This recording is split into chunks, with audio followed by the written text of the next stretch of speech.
Après la charmante Médina de Mila, Constantine était la deuxième destination choisie par le Touring Club d'Algérie dans l'objectif de promouvoir la richesse architecturale et socioculturelle qui caractérise sa Casbah. Les cadres du TCA, accompagnés par leurs jeunes collaborateurs du programme Touring Students Partnership, y mettent le cap le 4 mars 2017. En voici le récit tel que vécu par l'une des participantes à cette sortie.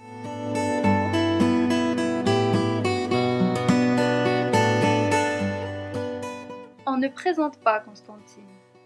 Elle se présente et on la salue. Elle se découvre et nous nous découvrons. Elle éclate comme un regard à l'aurore et court sur l'horizon qu'elle étonne et soulève. Puis, satisfaite de son effet, elle se fige dans sa gravité, se regroupe dans sa légende, se renferme dans son éternité. Les ponts et les rochers ne sont que des prétextes, les signes extérieurs d'une virtuosité qui se plaît à surprendre, le talent d'un destin de génie qui se sait d'autres raisons de gloire et de respect. Cette prouesse est d'abord de la pudeur. À tout jamais, ma ville s'est réfugiée derrière l'image qu'on s'en fait. Ainsi l'avait décrite l'illustre Melk Haddad dans son article « Si Constantine m'était compté, une clé pour Sirta », paru dans le journal Al-Nasr du 4 janvier 1966.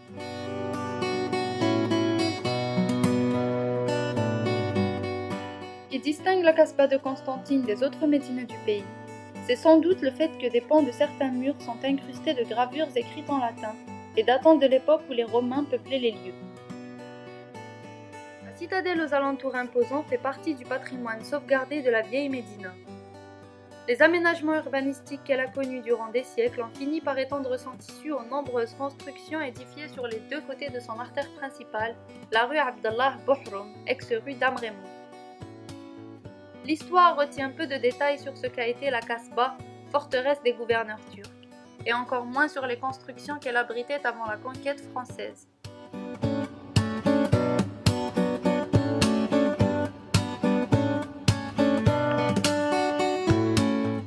C'est la lecture d'une carte de la ville établie par Ernest Mercier en 1837 qui permet d'identifier des lieux jusque-là inconnus.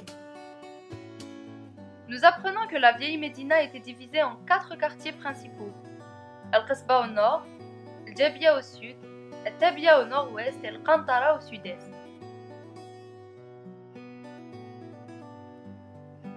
Suivant les contraintes topographiques, le mur d'enceinte était percé de 4 portes.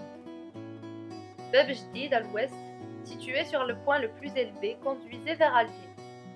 Bab el-Oued, à l'emplacement de la placette de la Brèche actuellement, était la principale porte de la cité d'où partaient des chemins vers le sud et vers Alger.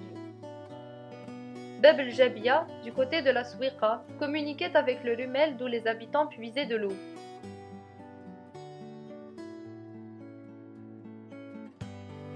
Nous nous engouffrons dans une ruelle le long de la mosquée Salah Bey, construite en 1796 et qui se trouve être en travaux. Elle jouxte al-Madrasa al-Kattaniya, où jadis on enseignait l'écriture, la lecture et le Coran, entre autres.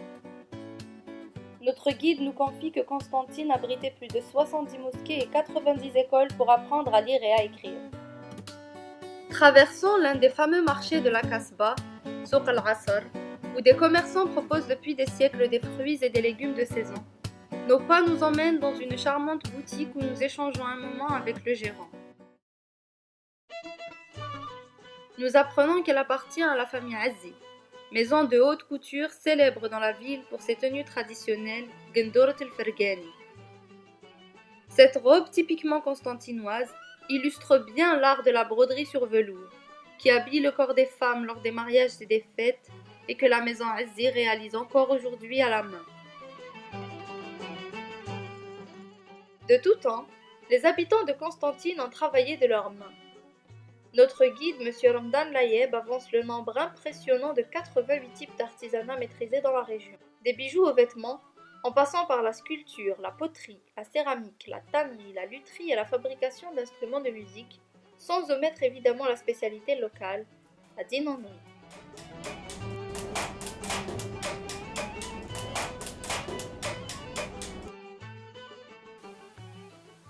Nous nous hâtons vers le quartier du Bardo afin d'aller à la rencontre de ces hommes qui perpétuent l'art de leurs ancêtres, celui de travailler la feuille de cuivre de leurs doigts habiles.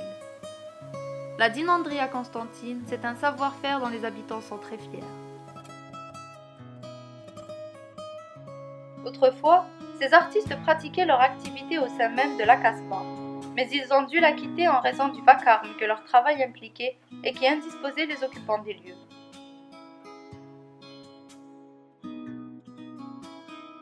Les échoppes sont nombreuses.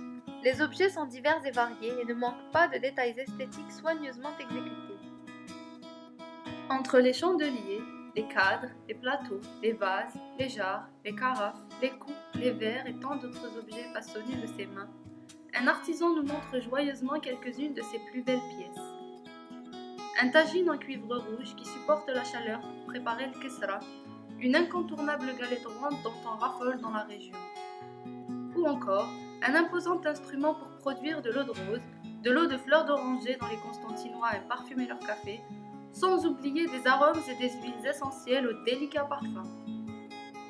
L'artisan tient à nous expliquer le mécanisme par lequel ces senteurs sont fabriquées. Dans le gros récipient de l'instrument, on mélange de l'eau avec les fleurs desquelles on veut extraire l'odeur, puis on met l'outil sur le feu. Et grâce à un système de refroidissement, la vapeur qui se forme passe par de petits canaux orientés dans toutes les directions, situés sur le couvercle du récipient. Notre interlocuteur ne manque pas de nous signaler qu'il réalise des objets sur commande selon le modèle voulu, tels des cadres ou encore des portraits. Le cuivre est une véritable tradition chez les Constantinois, tant et si bien que les dômes de certaines mosquées en sont fabriqués.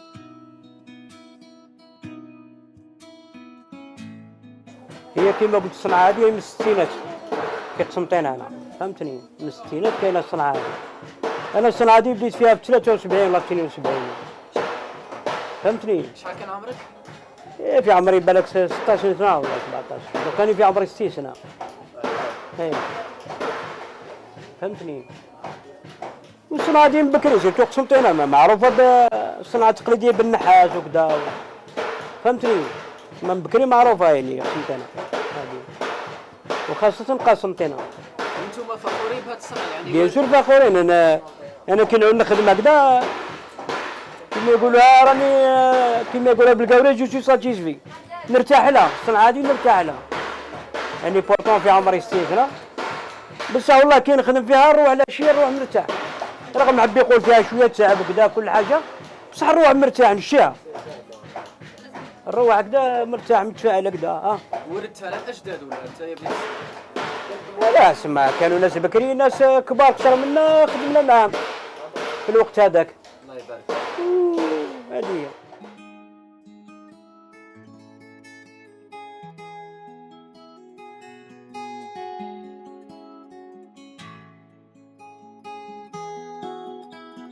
Nous nous dirigeons ensuite vers l'ancienne Médina.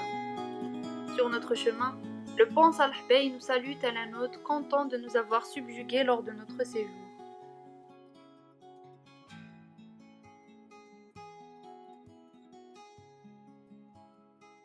Nous pénétrons dans cet édifice dont la façade extérieure ne laisse aucunement deviner ce que nos yeux avides de splendeur vont y trouver.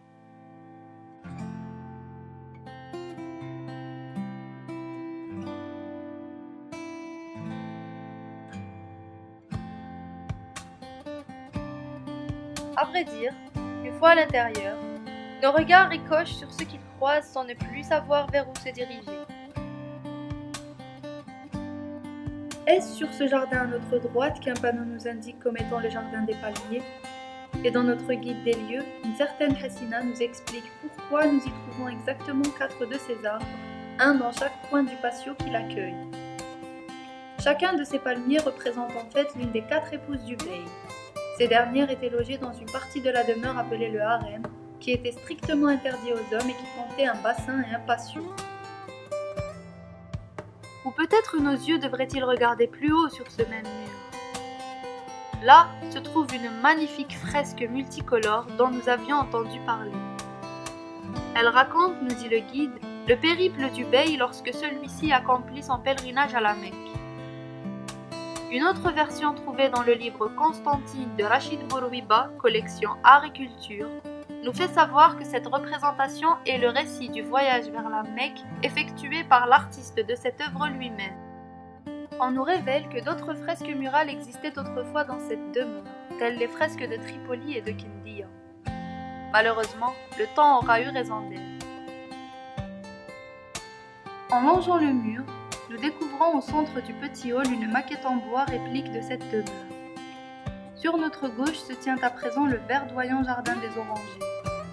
Plus loin, le guide nous entraîne dans une pièce où nous découvrons 3 statues assises dans des fauteuils. Celle du milieu représentant le bey, la deuxième un de ses conseillers, la troisième un invité sans doute. Au-dessus de ces personnages atypiques, un drapeau accroché au mur représente une épée mystique chez les musulmans.